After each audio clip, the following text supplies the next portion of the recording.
Hey everybody, it's Erik Torenberg, co-founder, partner of Village Global, a network-driven venture firm. And this is Venture Stories, a podcast covering topics relating to tech and business with world-leading experts.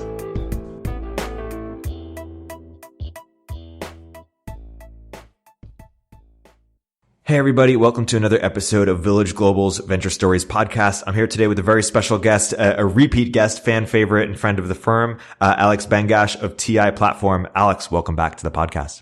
Thank you so much for having me, Erik. This is such a privilege. We had such a blast talking, and so I'm thrilled to be talking to you again. So perfect. So I want to start by getting into one of the things that you really differentiate as an LP is that you are interested in disrupting VC. A couple of things we talked about, but we'll get deeper in this time. You're interested via studio model, sort of API model, your platforms. Maybe we can start zoom out and say, why are you so excited about disrupting venture capital when all the other, or a lot of other LPs are just trying to ride the wave that VC has done well. They just want to see what's worked and keep doing it. What's sort of the criteria that's leading you to say, hey, no, let's disrupt this? So, and that's really at the core of thinking about, early stage venture capital. Now, I have to make a distinction between early stage and mid stage or later stage.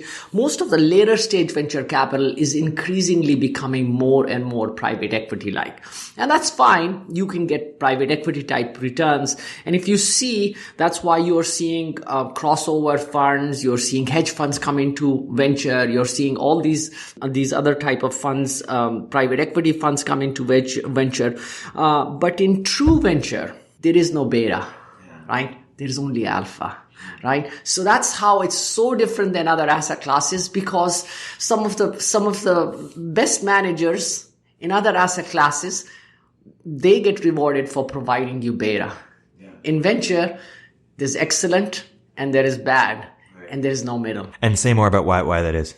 That's because of the power law, right? It's not a Gaussian, it's not a normal distribution. So in all the other asset classes, it's a normal distribution. So when you give the beta, you're rewarded, all right? And don't get me wrong. So the traditional large funds, they will provide the beta, and they're increasingly becoming private equity type firms. And we might even see a BlackRock or a Blackstone of venture capital. Maybe it's Andreessen, maybe it's Sequoia, right? But the returns will not be 20x. They will not be, what lowercase or YC provided. Yeah. And does that mean there's this big bifurcation in that there will be the Andreessen, Sequoia, they'll be sort of taking over, all these multi-asset firms, huge, enormous, look more like SoftBank, I don't know, for early stage. And then also there will be sort of this, on the other side, this micro fund, or nano fund, sort of specialist, like just strong bifurcations, and there'll be no middle in terms of fund size, or how do you see that playing out? It's really hard to tell.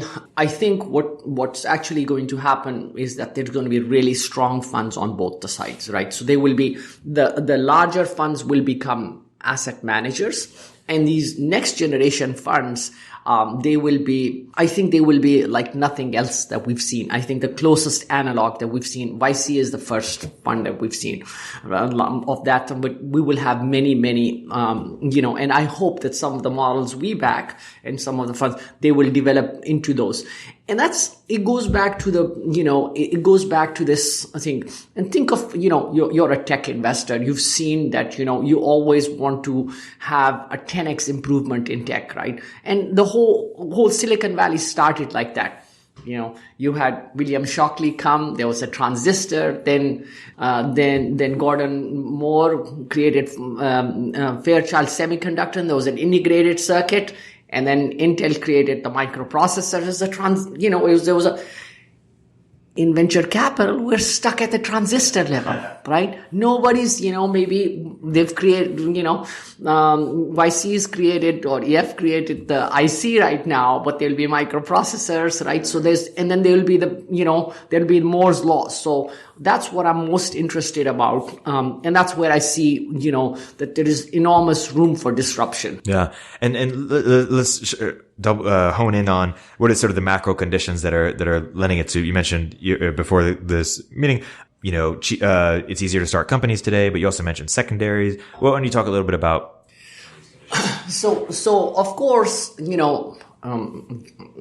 just earlier this morning, I was with one of the platform funds that we've invested in, one of their GPs. He's like, oh, I started a studio in the 90s, right? Well, studios today are much, it's a different time, wrong time in the 90s. The core, at the outset, the biggest thing today, from afar, is the cost of companies going down, right? The founders can build portfolios, but the biggest driver of disruption is actually not just the cost of companies going down. It is this thing of common stock, right? So for the first time, this is for venture capital, right? For the first time, you are able to compensate VCs, or you can compensate portfolio builders with common stock. And it's actually a rule breaker, right? So just like if you look at Paul Graham, Paul broke a lot of rules, things before YC. You were only supposed to invest in preferred stock. You're supposed to get on boards. You were supposed to not invest in competing companies, right?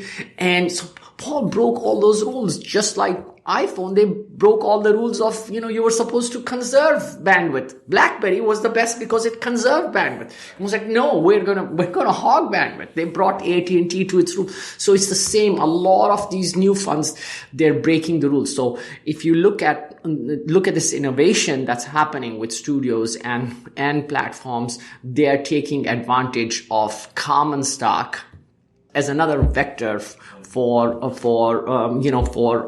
capturing the upside for themselves. So that's what makes it so interesting. In addition, that's why it's so misunderstood, right?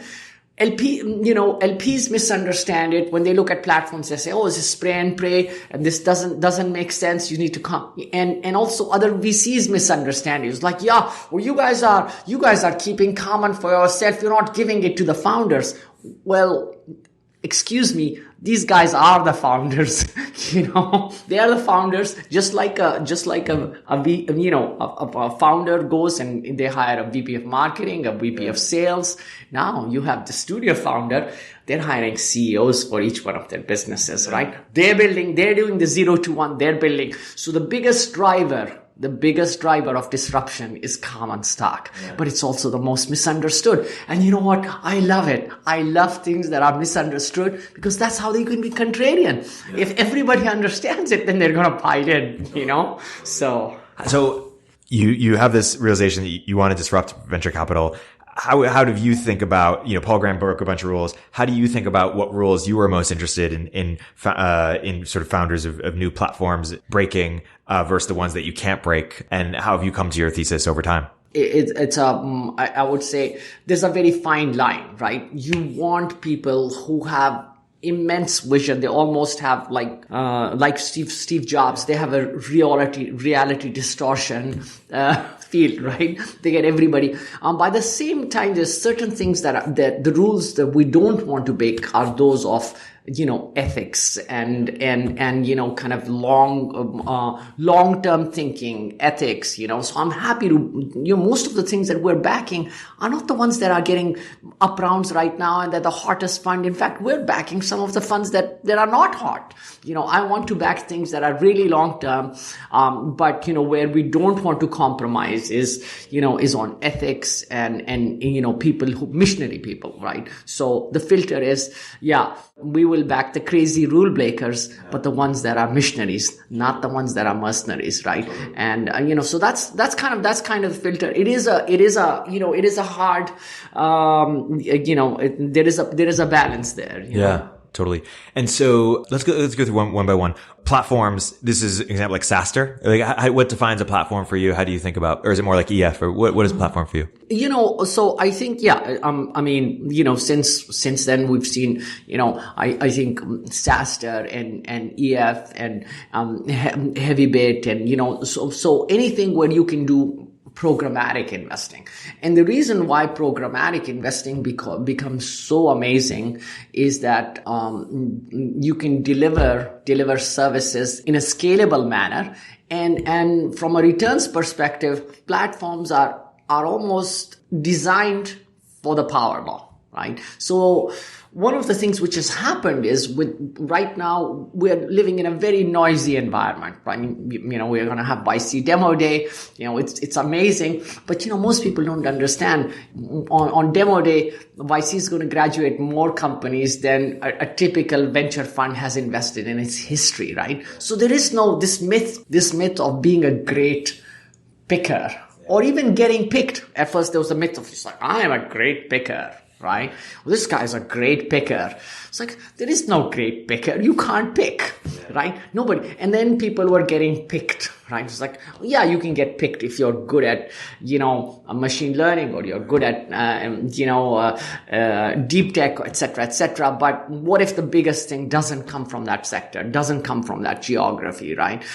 So increasingly, especially at the early stage, at the later stage, that still applies to some extent. But at the very early stage, the platform is, all these people are like gamblers and the platform is the house. Yeah. And the house, that's a good way of putting it. The house always wins, and so it's so hard to build. The authentic platforms are so hard to build, right? And I think we're just at the beginning. You saw Daniel Gross announced something. I think the new platforms are going to they're going to break new rules. The rules were actually there are 3 or 4 platforms that I'm so interested in. They are saying, for the longest time, the biggest rule in VC was, I'm only going to invest in people that I know and that I can vet and I can look at their eyes. Or, the first rule was they're in the 30-mile radius or 10-mile radius, whatever, right? And now there are people building platforms and they say, we're only going to invest remotely. We're just going to do a Zoom call with people and give them money. And it's like the biggest rule you can break. And it's so fun because going back to disruption and, it was so sad that Clayton Christensen passed away. It's because there can't be a competitive response from all these other people, right? So one of the traditional venture funds is never going to say, hey, we used to spend 20 hours before we made an investment. Now we're just going to do a Zoom call for 20 minutes and make an investment. So, yeah. And so what is criteria to you that determines like a true platform? Or like it's hard to do, but what makes a great platform? Like how does one even think about building? What do you need to have a platform? I think that's the beauty of it. It's almost this thinking of firm building. Yeah. Most people, most VCs, and that's why it's so hard. I mean, our good friend, Justin Kahn is, trying to disrupt the legal space. There's no innovation in the legal space because it's, you can't invest in it. You can't, you have great lawyers and then they have some great associates and you can build a great firm, but you can't, automate the workflow. You can't automate. And so part of that, it's so hard to think about the firm building side, right? So I think what you do, what we look for in platforms is how much of that firm building is done, right? And how authentic it is, so after YC came, there were a number of copycats. Of course there's some that were, that had their own kind of authentic vector, along which they innovated. Now you're seeing the same with EF. EF was completely orthogonal to IC, right? And now we're seeing some of these new remote work platforms be orthogonal to those as well. But yeah, it's And they're also saying these verticalized like SaaStr, and you can imagine. Yeah, this verticalized SaaStr is, great example. Then there's now, nobody wants to look at developer facing things. Heavybit is doing developer facing. Yeah, totally. And how about the API ones? Because that one of the three is the most, or least clear to me in terms of, have you seen anyone build a fund there yet? That's interesting. So, I mean, everybody wants to build a fund there, and that's the hardest because today today these funds, actually the Plaid founders, before their acquisition or even after, they said, yeah, we're going to build a fund, right? Stripe is leading some deals, right? And you've seen a few others. Of course, Slack has their own fund. We haven't seen, and probably that will be the hardest to build. It would be hardest to build because the question is, how do you build a fund from balance sheet or with third party capital, and because you have so many stakeholders, right? You have the VCs, especially most of the most interesting tech companies are VC funded. You have the VCs on the board. You have the founders. How much of their time goes into it? So we haven't, but we're looking. I will tell you this: in 2030, this is very high likelihood, one of the top 10 VC funds globally will be, some sort of an API based. Yeah. No, it makes a ton of sense. I mean, if you have special access to special data, you have access to special data, proprietary data, and it's allowed. In every other asset class, it's not allowed, right? Yeah. Now, of course, the people are clamping more and more on data, but the mechanics of those, we're constantly talking, right? We're constantly talking. So, this is an ask from your great listeners. So if anyone has a great idea, you have a great product, we're happy to fund you. So, on the API space, actually, when Toby Lutke did his Series B, in his Series B announcement, when Bessemer led the Series B, they said, there is a 10 million Series B. They said, oh, we're going to set aside $1 million to invest in the best of our customers, right? Yeah. So it's, Totally. Yeah. It is interesting. there are a lot of people who are trying to get differentiated data, even separate from API, whether it's data for sourcing, Social Capital tried this thing, Capital as a service, or on the evaluating, or on, I guess, Signalfire is doing something with recruiting to be able to help their companies. Have Tribe, or Social Capital 2.0, they try to do a bunch of things on the data side too. Are there things that you're interested in there in terms of where is data an unfair advantage?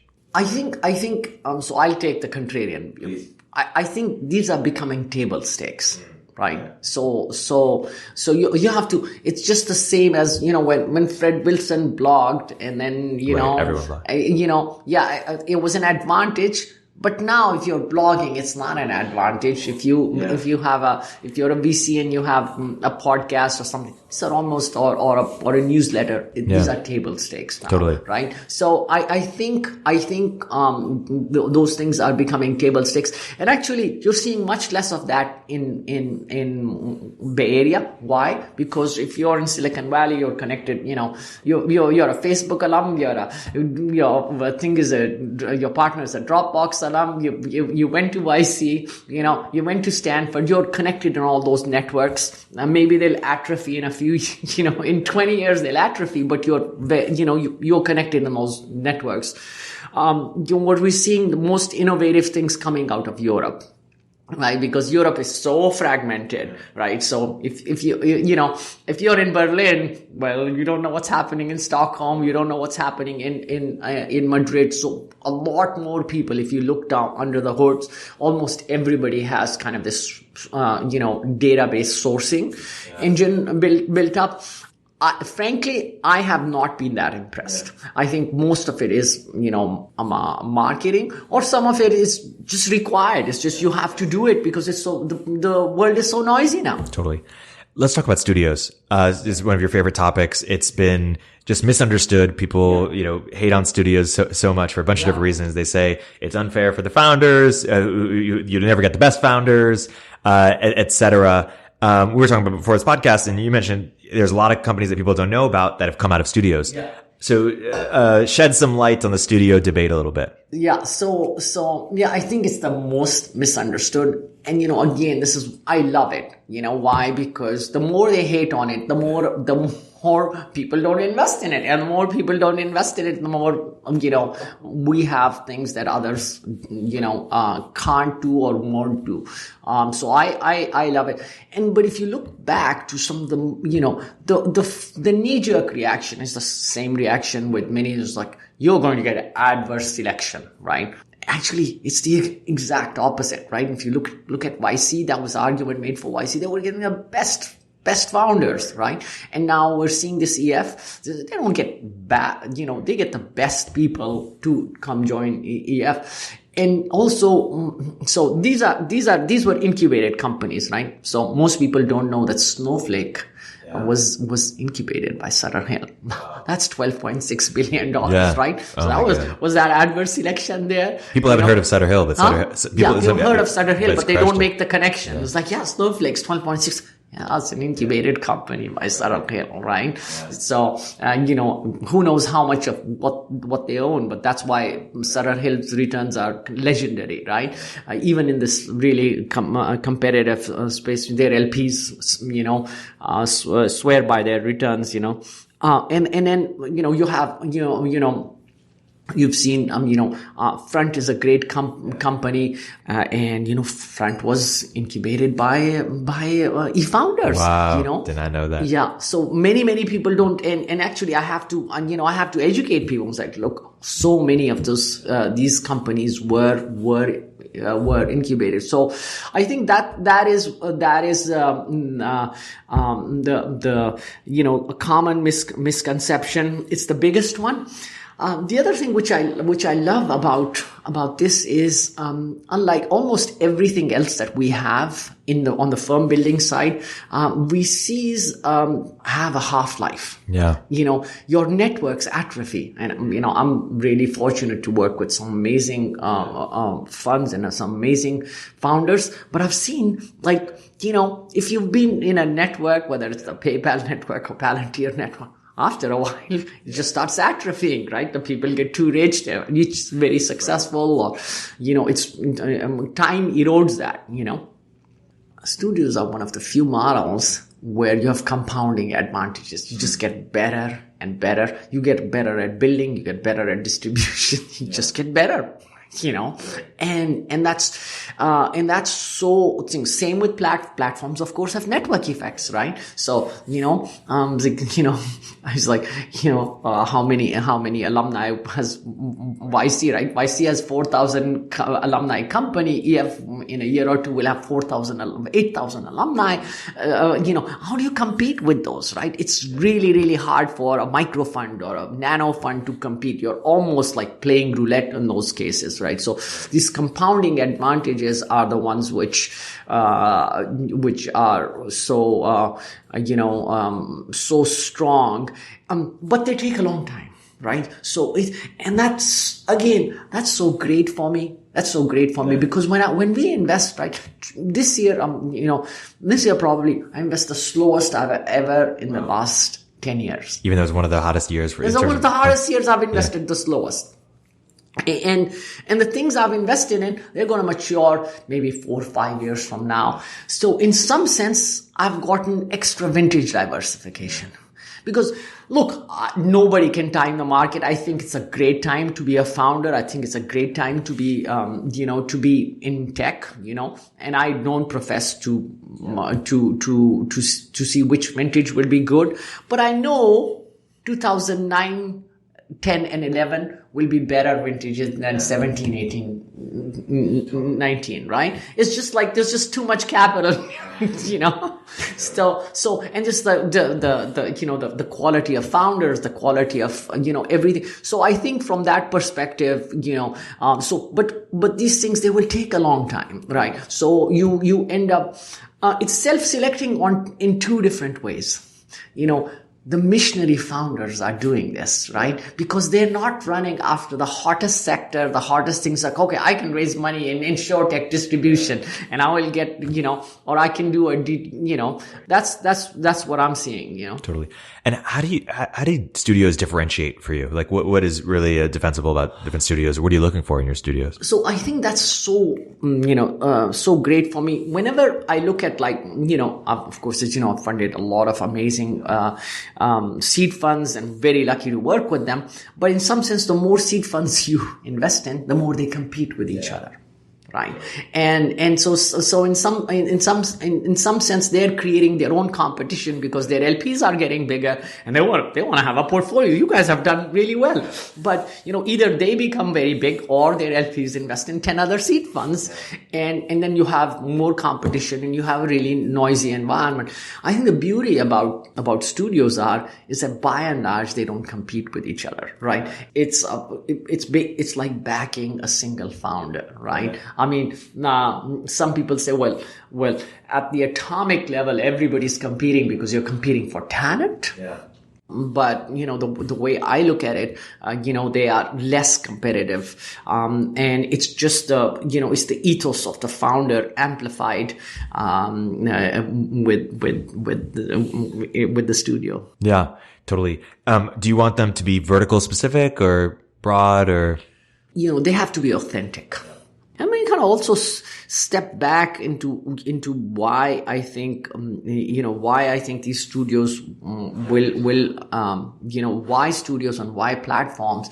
It's primarily because when I look at, we're talking about capital, right? Yeah. Today there's so much capital and more capital is coming into it. And frankly, the reason why there's more capital coming into this asset class, into tech in general, is because we have 17 trillion of negative interest rates, right? We have countries just printing money, right? So Ray Dalio just recently said, cash is trash, right? So cash used to be king. Cash was king. Ray Dalio said, we're going to go through these different cycles. And today, market cycles make less sense. Well, if market cycles make less sense, what is the most important thing? The most important thing is the production of startups and the curation of talent, right? So that curation of talent is being done by these studios, and the production of startups is being done by these studios, and platforms. So that's the reason. So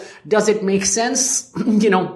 We've invested in some general themes, like we just invested in a studio called Marantix. It's doing AI.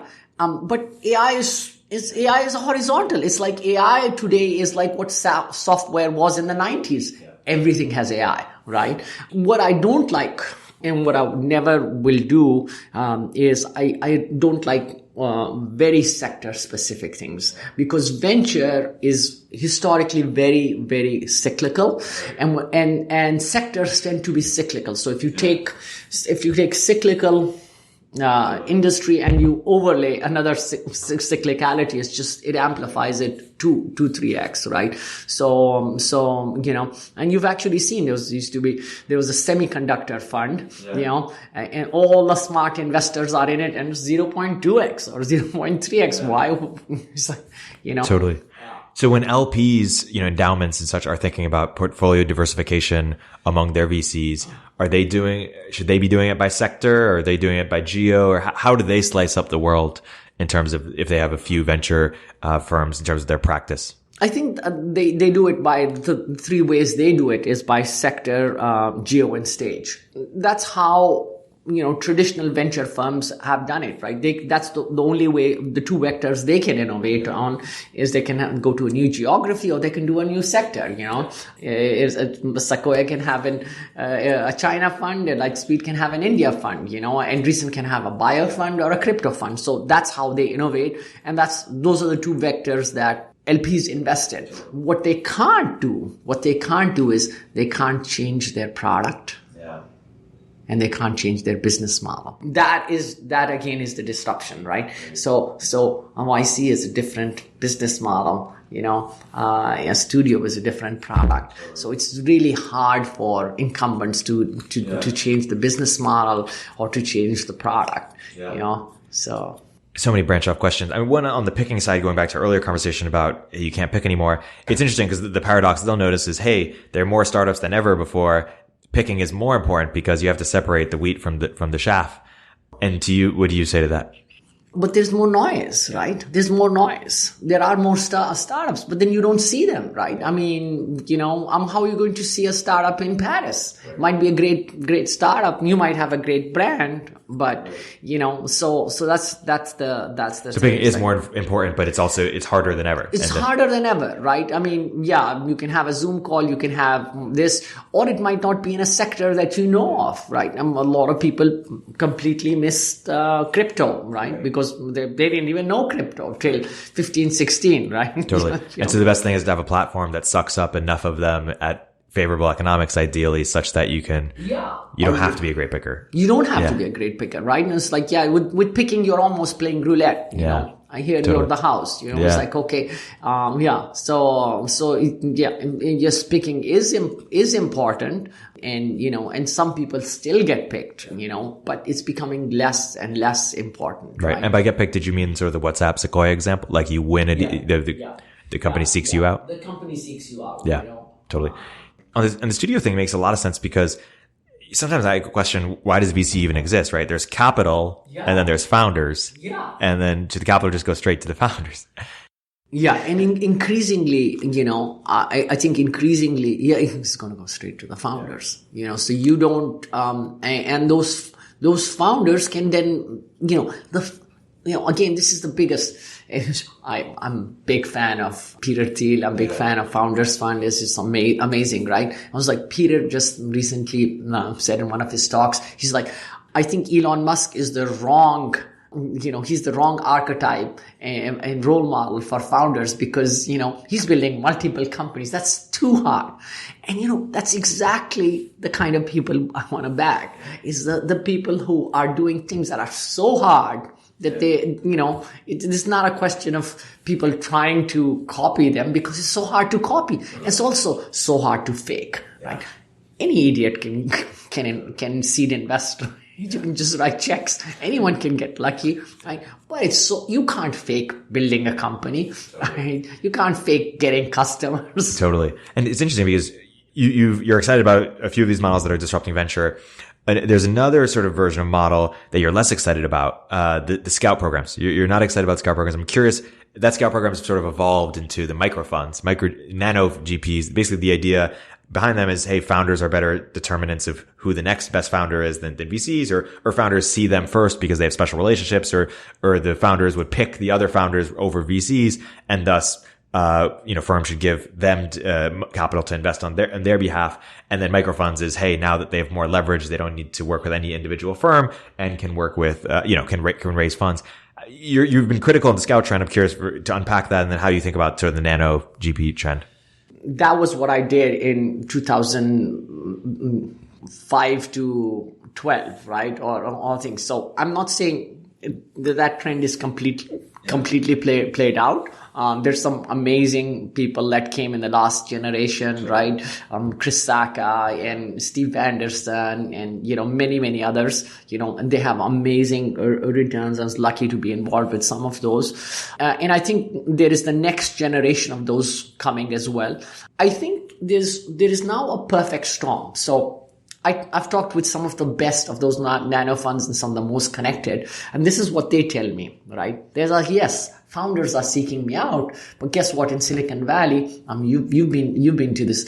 The average round, especially with a hot founder or something, the average round is now over 20, in some cases closer to 40, right? And then and they're so dilution sensitive, right? They only want to raise 2 million. It's 2 million on 25. And by the way, they'll take 200 from Lightspeed, 200 from DCVC, 200 from, somebody else. And so you can only get 200, maybe if you're a well-known founder Actually, we've invested with somebody like that, and they're on the PowerPoint. They got 100K allocation, and the pre-money was 37. This is 37 million seed, and one of the top VCs put led a $2 million round, and they got 100K allocation. So I'm not saying that those people don't have access. They're not sought after. They are, but now the economics stop making sense. Round size is too high. Round size is too small, valuations too high, and then the fund size don't scale, right? That works for a $3 million fund like Rahul raised, but guess what? Doesn't work for a $50 million fund anymore, right? So you start competing. So I'm not saying that they will not get into the next big company, but then again, there's so many of them, and again, it's roulette, right? Totally. And so there are dozens of these firms that have emerged in the last year or so. Do you expect that to continue increasing? Everyone can be able to start a fund. What happens to their fund 3? Do they stop doing this after what? How do you sort of think about this trend played out 5 more years? I think it's amazing for, it's an amazing feeder for the platforms, right? It's an amazing feeder for the platforms, and even an amazing feeder for some of the studios, right? Because some of these founders are really value add. The way I look at it, these are the merchants on Shopify and Amazon, right? I want to find the Shopify and Amazon. The merchants on Shopify and Amazon will do great, right? But, it's fine. I will give let other people make money off those people, and they'll do fine for themselves, right? But I want to find people who are building a Shopify or building an Amazon. Totally. And Andreessen is not the Shopify or Amazon or Social Capital or some of these bigger firms. You don't see, Well, I'm talking at the seed level, right? I'm talking at the seed level, and at the end of the day, I love Andreessen. I think Andreessen's done a phenomenal job, and they've built a true platform at the later stages. But I think of the most significant funds, and they probably have the best shot at becoming like a BlackRock for venture, right? And they were already an RIA. Yeah. What about first round? Sort of these classic, or I guess Floodgate or Felicis, or sort of these classic seed firms that have done very well. Some of those have become multi-stage now, So I think they're great. They will do great at what they're doing, but they're evolutionary. They're not revolutionary, right? I mean, do you think of Spearhead as a Amazon or a merchant, or some of those types of models? Look, I love what AngelList has done, what Naval has done, and she's like true leader in this space. I think there's a little bit of a difference between, things that are truly disruptive, and then also things that are executed to institutional grade, right? So a lot of the things that we see, they start disruptive, but they never get institutional scale, or they don't become institutional grade, right? So that's a really big challenge, right? So I mean, some of the names that you think, I don't have to think, they will be great for angels. They'll be great for, it's the same with the syndicates, right? It was like the syndicates were fantastic, right? But it was, all of venture was more like a blip, right? Not that I love Nawal. I think he was one of the smartest people, one of the people I respect the most. But, it's like, YC had the much big, he himself, I think you pointed out in, I think he himself tweeted that the YC was the most significant, right? So it's this question of who is doing stuff that's going to be most significant. And then you need to be institutional grade, and you need to get to scale, right? It's not the first to market, it's the first to scale. Yeah. Is your version of a moat, or basically the Amazon of the space, is it basically someone who has pricing power? I.e., if you don't have pricing power, can you still be an Amazon or have a moat in the space in your opinion? I.e., get common stock. People focus on the consequence of pricing power more than that. Pricing power is a consequence, right? It wasn't the reason why Amazon succeeded because of their customer obsession. People forget that. They got the pricing power once they made the user experience so great for same with Apple, right? I mean, whatever, it's either you become price insensitive or, people focus on Amazon's pricing power. Amazon still isn't the cheapest. It's just the user experience, their customer obsession is so much better, right? So I think it's the same. When you have a better product, then people care less. Right, and it's the same with studios, right? The misconception with the studios is, well, the good founders are not going to join them. Well, if the good founders, in an ordinary situation, they need to have 3 co-founders. They need to, spend 18 months of their life doing 0 to 1, and somebody else figures it out for them. They have a startup they can join and get good equity without, with the 0 to 1 taken care of. They're going to join it all day long, right? So it's the same thing. So it's not so much the pricing power is a consequence. The pricing power is not it's not the driver. Yeah.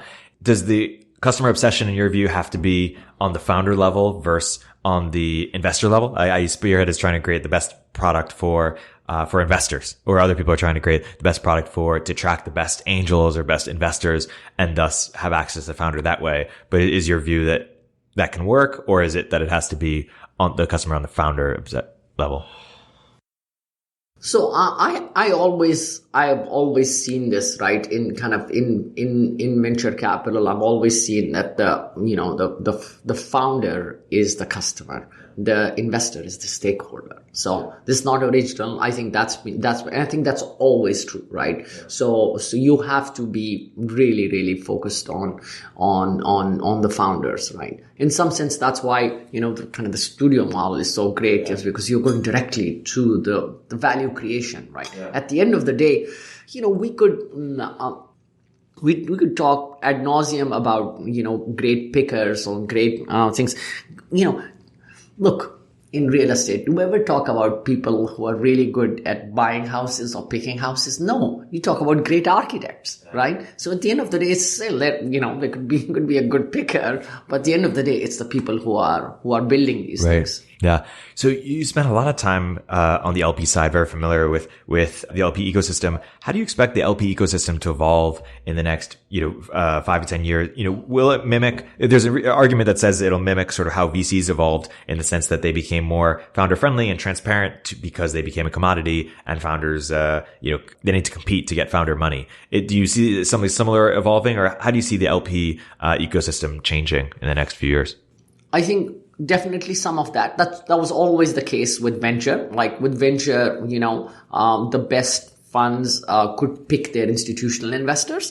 So that was always the case. And I think over time that's going to be one very big trend on the LP side that you will see over time, is that they're becoming more and more conscious of fees.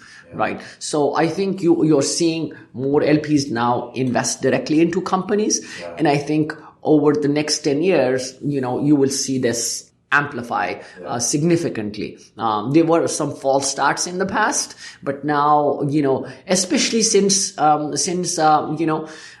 the big funds are constantly trying to preempt that. They're raising the growth funds, they're raising opportunity funds, and I was like, look, we want to take you guys out of business. Don't come into our business, right? In fact, that's what they tell their big LPs. It's like, we are raising a $5 billion fund or and putting you out of business, right? But I think that trend is now, that trend is not going to recede. So you're going to see more and more co-invest, especially at the later stages, right? Yeah, totally.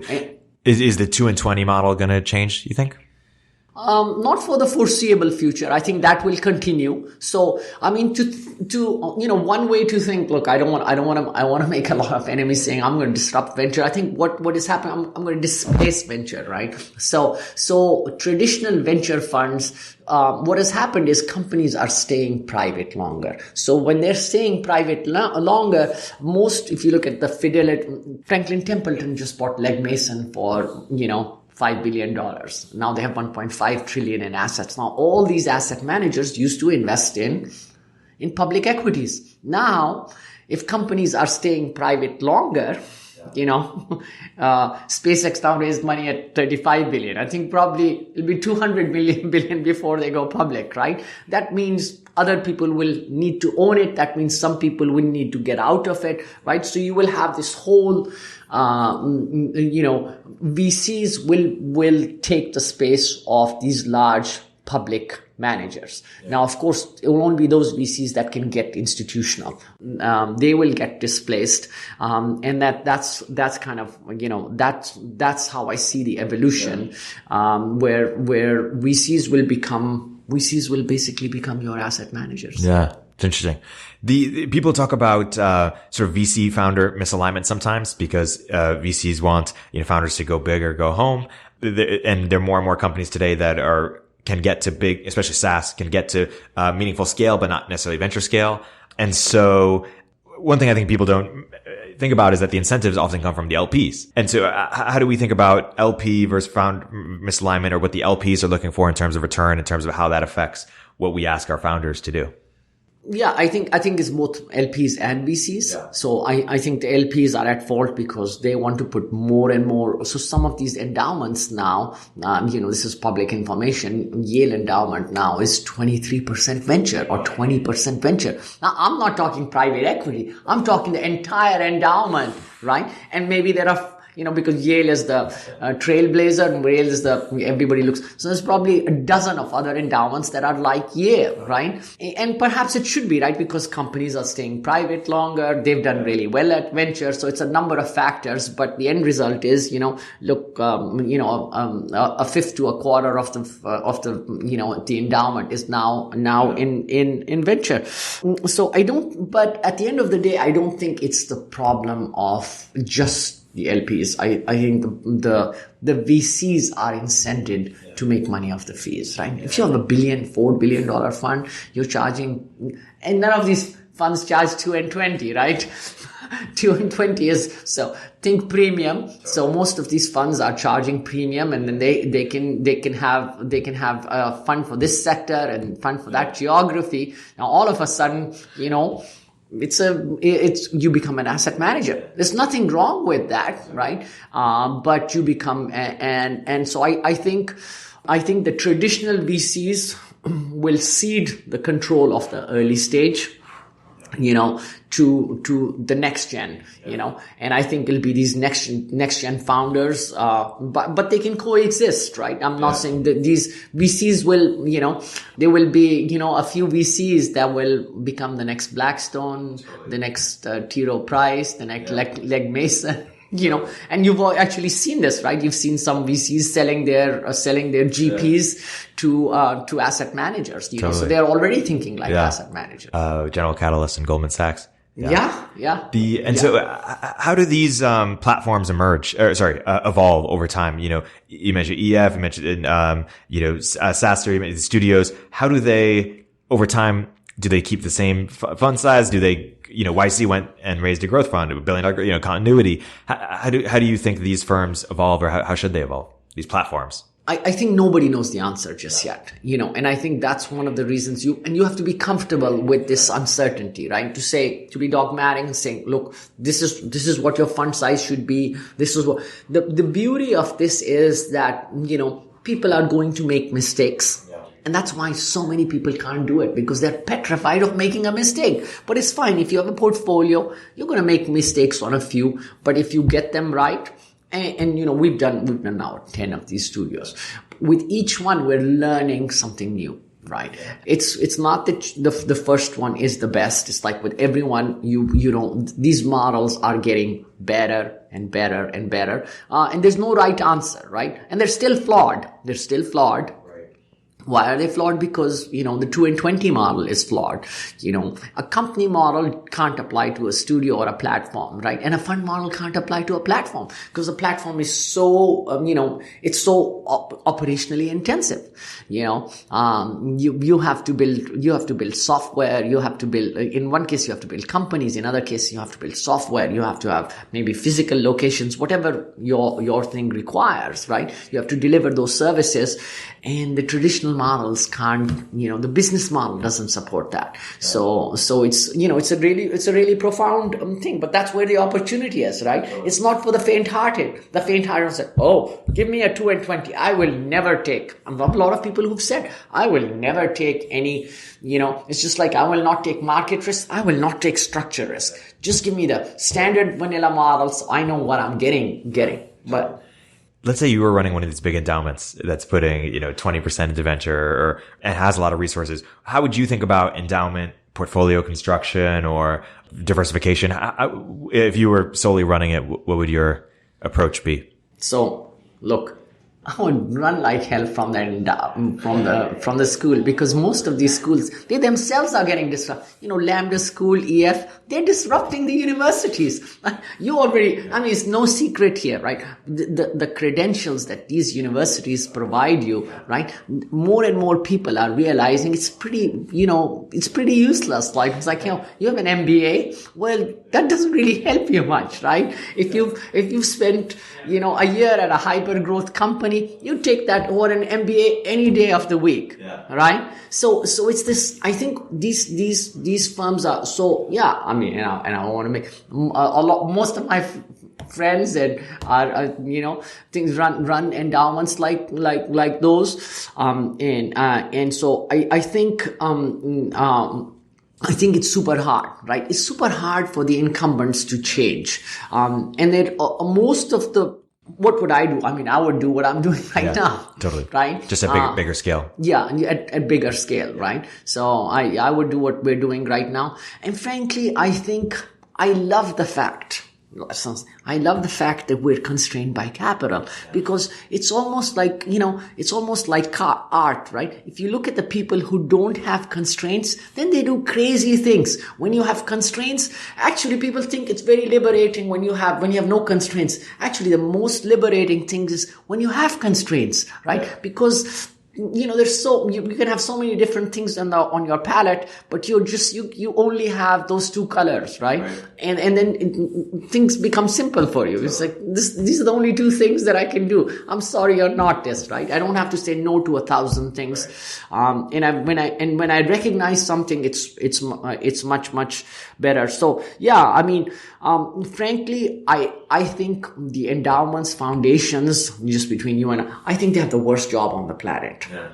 Right now they have an unenviable job. Why? Because they have to chase returns, and they have to invest, and you've seen they're going to invest at the top of the cycle. So the people who are already in great managers, they've done great. They're going to get a distribution from Plaid, and they're going to get a distribution from Credit Karma and Datadog, and that's fantastic. But the people who are investing now, the people who have 0% into venture, and now they're going to have to put money, 20% of their endowment in venture, they're going to just invest in the wrong type of things, right? Yeah. So at the top of the market. Yeah. Speaking of the macro thing for a second, how should VCs think about the macro environment and how that should affect, how they invest or their firm strategy?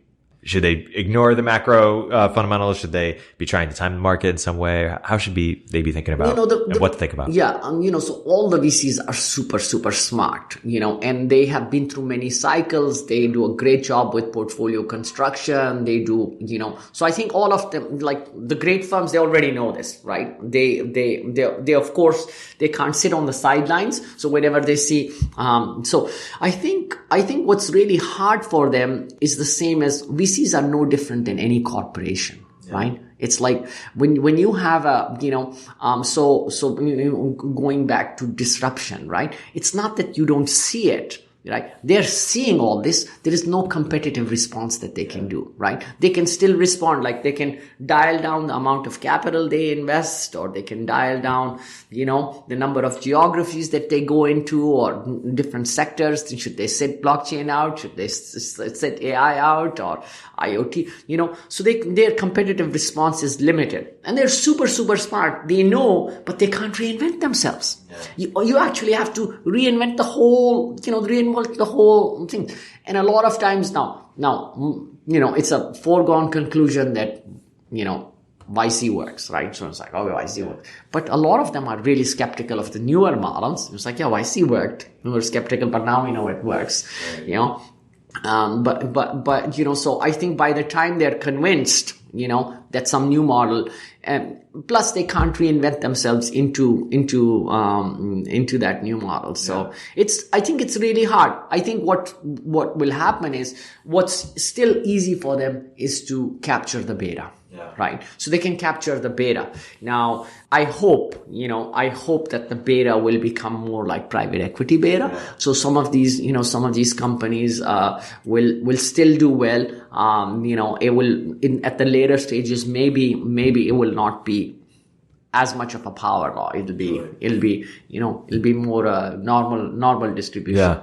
And is there a reason why you don't do growth? Is it because it's harder to differentiate or harder arbitrage, and do you not advise your early stage practices to go later stage, or is it less good for you if they go later stage? No, absolutely. Look, we support, we hope that some of our funds become growth funds. We're fine with that. Look, we don't encourage them or we don't discourage them, right? We'd love for them to be own the early stage, but if that's what they want, right, it is totally fine. And I wouldn't say we don't do growth. For me, no, it's again about the constraints, right? So it's like, okay, it's much easier to do growth, right? It's much easier to do growth. It's so much harder to do the things we're doing. Right. So maybe it's in the short term, of course, some of these growth funds have really spectacular returns. But people forget that in 2008, 2009, there were a lot of funds that were written up. They had a Fisker in it, or they had a Living Social in it. And those funds are written down, So, we have, I'm not going to name names, but, maybe, a third or at least 25% of the unicorns are more similar to WeWork than to Airbnb, right? It's interesting. I'm always curious by what types of firms decide to take different strategies. For example, Thrive, you start at, I think, like 40 million, maybe it's 10 million and then 40. And then, now it's, probably billion plus AUM, maybe two. And, other firms, first round stays at 225 and, some, benchmark stays at 450 or whatever, that range. It's just interesting to see different firms take different strategies and what that says about their own ambitions or personalities or. I think in the past, and that's really kind of a telling point, in the past, the only good measure of your ambition used to be AUM. Right? But now I think, do you care what, how many people raised over $500 million funds in 2008? There were maybe 40, 50 funds raised funds over to 500 million, at least 25, right? And I'm pretty sure, many of them didn't return capital. This is like sitting at 1.5x or, and YC returned is probably sitting at 600x, right? Do you want a YC, or do you want one of those funds that's building things? So I think it's, I think what you really want to measure is not the AUM. It's, you want to measure the platform building. And then also the other thing which you haven't touched upon, the biggest thing about firm building is this AUM is meaningless because you run into something which is hanging like an axe on all of these firms, which is generational transfer, right? Even if you're a great picker, right? Well, you have to pass the baton to somebody else, right? And so you was like, yeah, it's great until you're not, and by the time, if you have, by the way, most people who have a very big hit, and you've seen this, most people who have a very big hit, they retire, right? They retire, or they feel so, they feel it's so hard to top that hit, right? It's like, oh, I just invested in Facebook or Airbnb. It's like, how am I going to top that, right? That's kind of like, that's the defining thing that I invested in. And so a lot of these new things, it's YC didn't miss a beat when Paul left, So it's like, when you build an institution, it's less dependent on the founder. You built a factory, and so I think that's a really, really important thing, right? So a lot of these firms, the today ambition is defined just in terms of in terms of AUM. Actually, it should be defined along these other firm building vectors, right? Does that mean that, it's been sort of gospel forever? People always made fun of Dave McClure, for example, about you need a concentrated portfolio strategy. And of course, YC does 400 companies, maybe 500 a year. Are you more excited about firms, I guess, that can do more and more companies at a certain quality scale? So I think I look at it differently, right? So I think both of those strategies could be wrong, or both of those strategies could work depending on what. So the way I look at it, right? It's very easy to say, oh, I want to get a 10x or I want to get a 5x. Well, how are you going to get it? Right? So the only way you're going to get it in venture, only way you get the power law is if you have limited downside and you have unlimited upside. Right? So, so when you start investing 300 million at 2 billion valuation from a $1.5 billion fund, you don't have limited downside. You have, significant downside, and then you have limited upside, right? So it's actually, so it's not so much about, that's the first knee-jerk reaction again. So we look at the world completely differently, right? It's like, okay, is this allowing you to have asymmetric upside, right? So as I said, platforms allow you to have asymmetric upside. Studios allow you to have asymmetric upside, right? And in both cases, you have limited downside. Totally. With studios, you can do it, you can do fewer companies. Most studios don't require that much money. You could build a studio with 20, you have a $20 million fund. It's laughable. Totally. Well, you could build a great studio with $20 million. Yeah.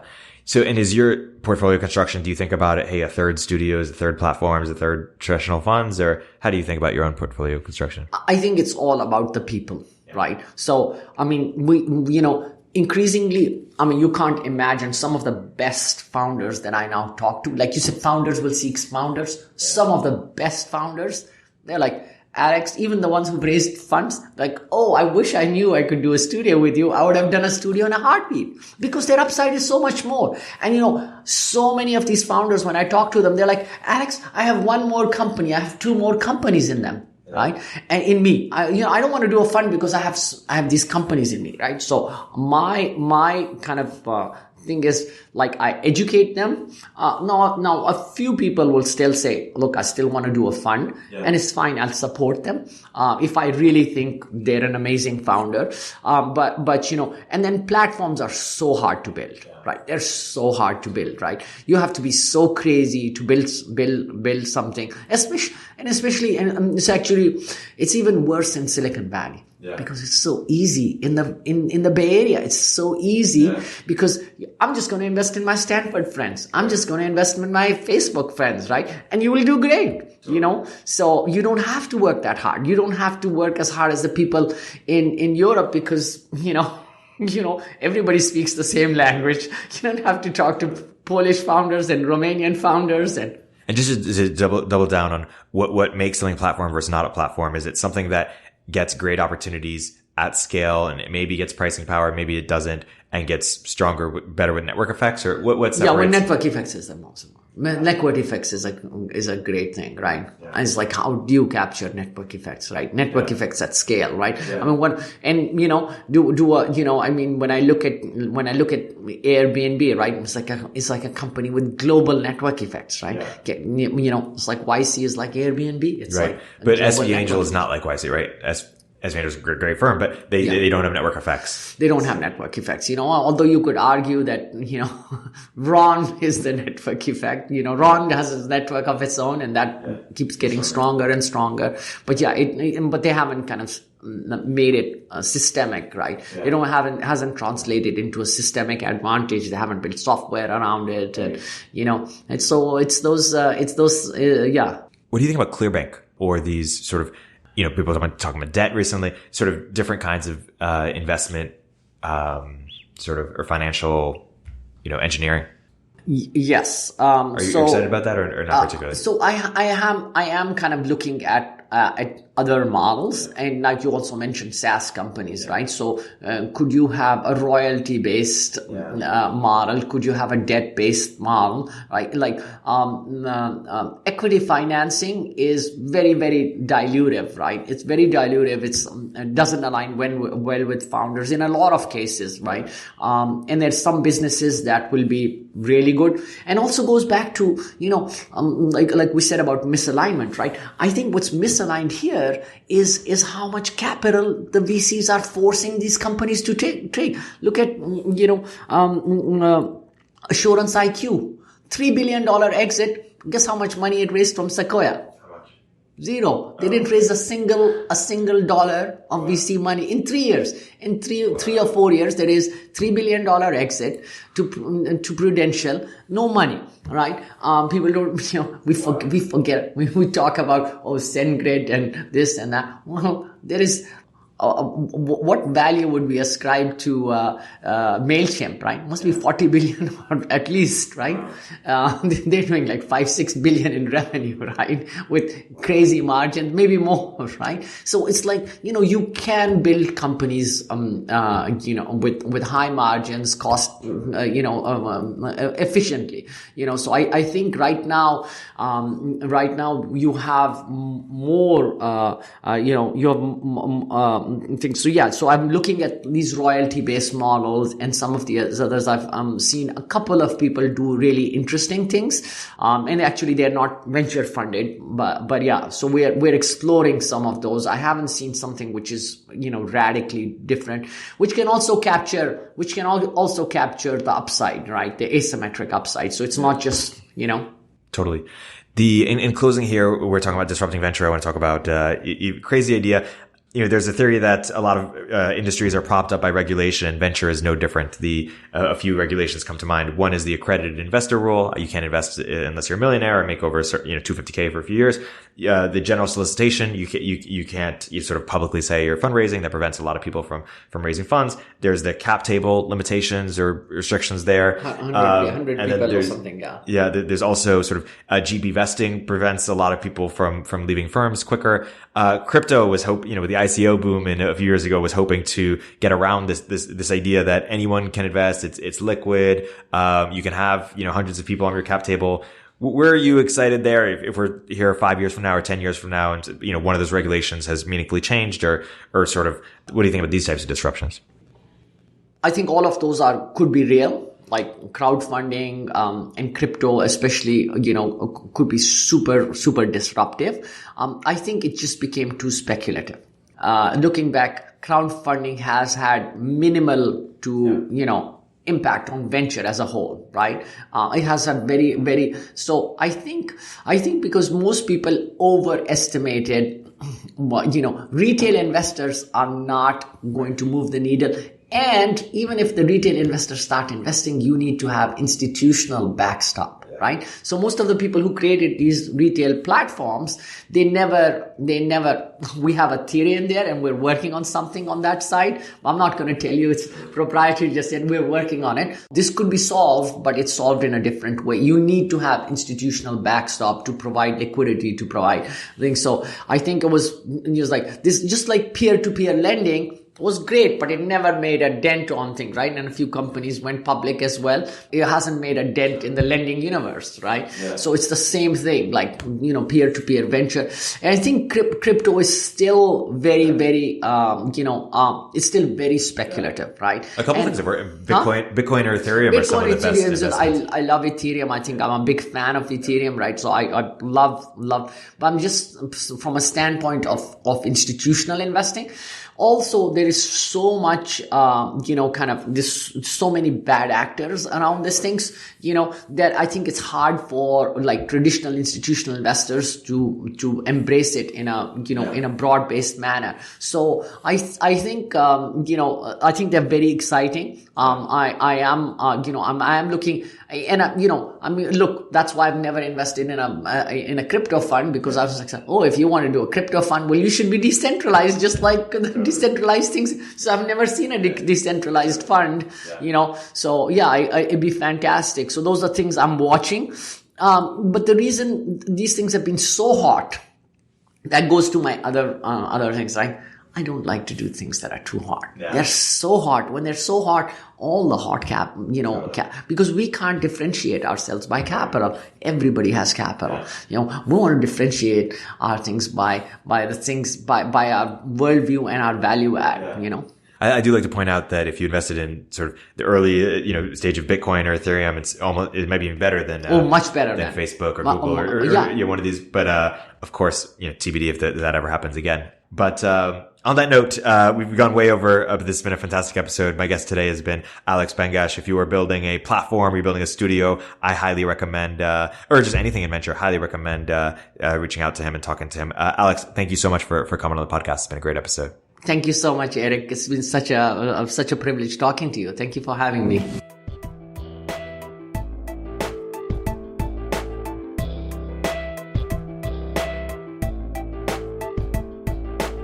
If you're an early stage entrepreneur, we'd love to hear from you. Check us out at villageglobal.vc.